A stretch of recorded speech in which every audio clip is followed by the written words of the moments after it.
الفيديو ده كان في إيطاليا في مدينة سيانا، وكان الجو كان مشمس جدا وكان حر جدا.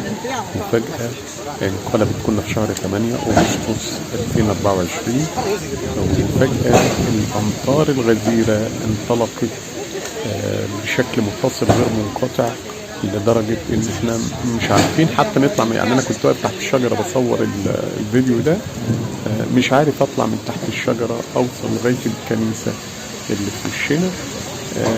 بعد كده قدرنا لما هديت شوية، وبعدين اشتدت تاني، فضلنا محبوسين جوه الكنيسة أكتر من نص ساعة، أكتر من نص ساعة. فضلنا جواه مش عارفين نخرج خالص. عندي فيديو تاني جوه الكنيسة، مش عارف هو موجود ولا لا، هو أنا كنت مصوره، ولكن أنا أصرت إن ده اللي كان موجود. الأجواء في أوروبا كانت غريبة جدا.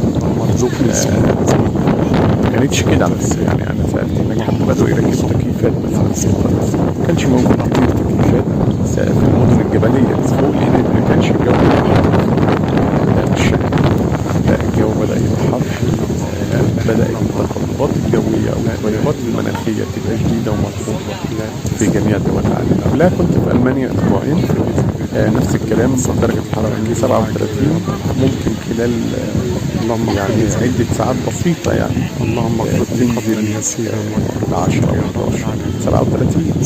فأنت لازم هنا تبقى ماشي باللبس بتاعك، لابس جاكيت ومعاك الشمسية، وفي لحظة تقلع كل ده حرية.